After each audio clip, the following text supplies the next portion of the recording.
Hello everybody, welcome to the Mutant Menace. This is me, Cody, and I just want to make a quick video talking about Age of X-Men Extremists by Leah Williams and Jeanty.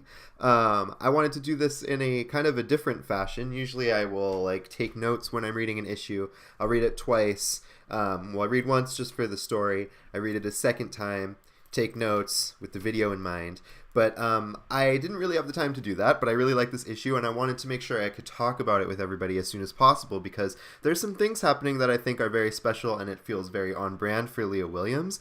And I was not a fan of the first issue, and she has really made me a fan with this issue. It really expanded on things in the first issue. It expanded on things I didn't like about the first issue, and made me enjoy them, made them more interesting. So I want to get into some of that. The way I'm going to do this video is I'm going to kind of go page by page, so I'll be looking over here a bunch, but I wanted to do this because I have a lot to say about this, and I probably should have taken notes, but like I said, haven't found the time, so I just want to dive right in, so let's do this.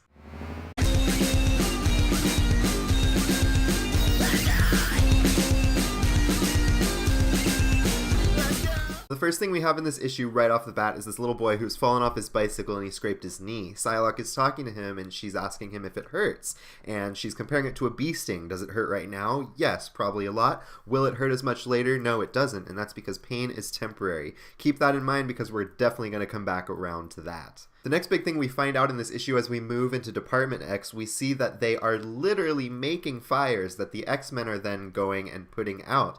They're kind of supplying damage for the people who perform damage control. This is really interesting considering what has happened in the last issue of Marvelous X-Men, where we see that they're kind of stumped. Department X, the team in Extremists, seem to kind of have a stronger power dynamic in this universe. The Marvelous X-Men, sure, they're the celebrities, they're the heroes, but the Extremists, or excuse me, Department X rather, they really seem like they're puppeteers pulling strings from behind the curtain. We find out that the Marvelous X-Men's job is kind of just to be this symbol, and Department X are the ones cleaning house, keeping things orderly. It's very sinister and it's very interesting. The Marvelous X-Men just kind of seem like Dumbos compared to them almost. Now, after we see Department X performing what they have called a controlled purge, we move into back to the Department X headquarters late at night. We see finally the development that has been teased in the solicits, the romance between Psylocke and Blob. And this is originating with Blob having feelings for Psylocke, and her just being very stoic, staying very true to form, businesslike about, would you like me to take care of that for you? I can even make you a little bit disgusted. And honestly, Blob doesn't want to forget. So he kind of panics, he runs away, and we find out later on when he leaves Betsy a note saying, forgive me, I don't want to forget.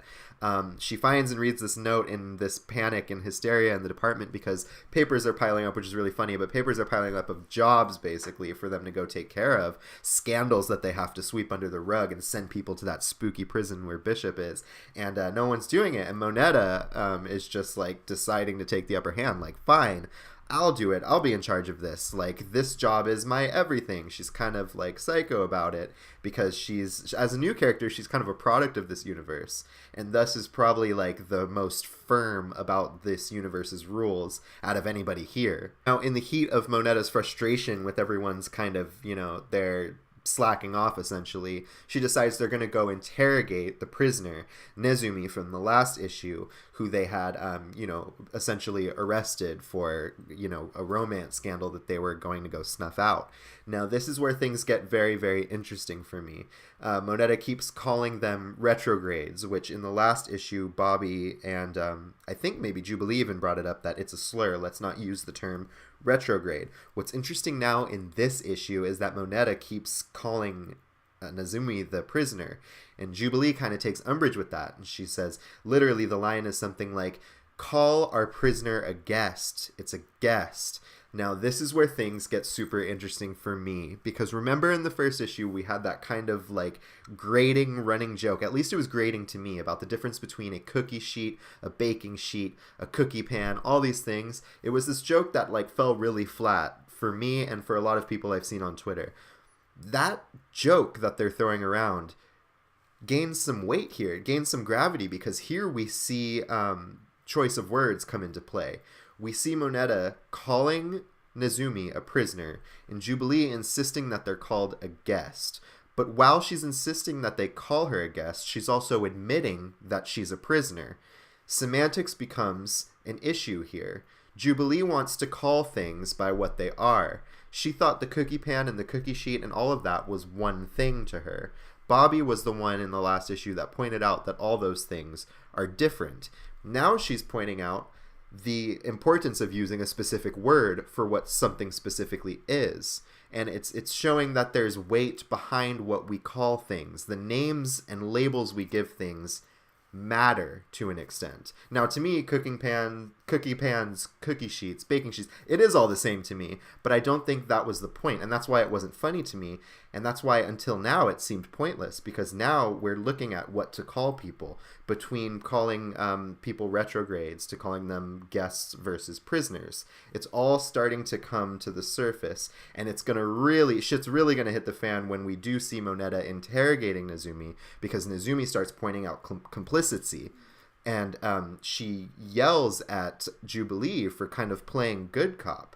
But when honestly, Jubilee's not doing anything to stop any of the sinister activity going on. And Izumi says that that's worse. Being complicit in crimes, in Izumi's eyes and maybe in a lot of people's eyes, it's that being complicit in these crimes and this injustice is even worse than being the monster, preferring to see the monster coming rather than the one that will pretend to be your friend. Now, it's significant that Jubilee sees the need to call Nezumi a guest rather than a prisoner, because in her head, it kind of justifies things. She never went down there to check on the condition of Nezumi, and when she does, she seems genuinely horrified by the living conditions that they've stuck her in. But in her head, she had already made up her mind that it was a guest. That shows a kind of it's all the same mentality. So much like the cookie sheet, the cookie pan, the baking sheet, all that stuff was the same to her. It was all the same to her that they had someone locked up in the basement, because in her head she decided that it was one way, that it was all the same. She makes a distinction between what to call things, but she's not making a distinction between what it means to call something one thing instead of the other. I hope that's making sense. I feel like I maybe need to draft that out better, and maybe with you guys' help in the comments we can work something out, but that's kind of where my head was. It was interesting to see her making these kind of differentiations with semantics, but in her head it's literally all been the same until she kind of gets that wake-up call and sees the conditions Nezumi's living in, and she resolves to go tell the others, and that's kind of where we leave that story for now. I'm very excited to see where that whole thing goes, because everything became a lot more interesting for me in the second issue, I must say. This is Leah Williams in true form, and that first issue was weak, but it only feels weak without this part, and I hope it continues to get better. Even the art was better in this issue. The art had more distinctive a mood, I think, in this issue, so all around better. But we're not done. We need to move on to one more big thing that happens in this issue, and that is Psylocke confronting Blob about his feelings for her. She goes and visits him at his home, and the first thing we see is this super cheesy, really teen drama conversation about moths being drawn to a light bulb. I say it's cheesy, but I honestly mean that in the best way, because this is the kind of shit I live for. I love this kind of stuff. This is like top form X-Men soap opera. Leah Williams nails it. But they have this conversation about the moths, and Psylocke keeps calling them stupid. They're kind of weird, they're off-putting, they fly like they're broken, and their destiny seems to be to just flutter to this light and die repeatedly. Blob points out it's all that they know, and it's this fatal attraction they have, but it's all they care about. It's consuming them. They just have to go there. This is like nail on the head, not even just symbolism, but I feel like it's foreshadowing, because what we're seeing here is they're kind of an analogy for Icarus flying close to the sun. What we're about to see, these two are going to fly really close to the sun while they chase their desires. They're going to want more out of what they're seeking, out of life, out of love, the forbidden concept of love. And it's going to be dangerous. It's a fatal attraction. But Blob goes on to say it's all he's thinking about. It consumes him. It's a pain that he wants to feel over emptiness, over loneliness. He'd rather feel this yearning. And he's going to fly close to that light, close to that flame like a moth. And it's going to be an uneasy journey because it's forbidden, it's unusual. And they're both going to be flying like they're broken while they try to achieve this.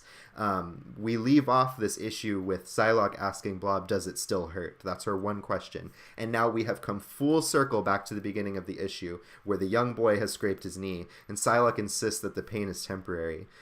In this conversation with Blob, she hears a new perspective. She hears that, you know, this pain is just all-consuming. It doesn't stop, but it's almost welcome. And, you know, it's kind of a commentary on Psylocke's part of being like, from the beginning of the issue where she thinks the pain will pass, to now she's wondering, you know, what is the extent of this pain? And if you feel it and if it drives you, does it still hurt? Is it hurting right now? Can we make something happen? That was kind of where my head was. Somebody may have like a totally different perception. I would more than love to hear it in the comments below. And with that, I think I'm going to wrap it up here. I really want to talk about this issue because I feel like there's so much more that can be said. There's so much probably more eloquent ways that things could be put, more than, you know, what I've offered, but that's what I want to do. I want to start discussing this because, wow, this is an X book with heart and with brains, and I love Leah Williams. So with that, guys, if you liked any of these thoughts, give the video a thumbs up. Please remember to subscribe, and I will be back with more content. Thanks so much. Hey!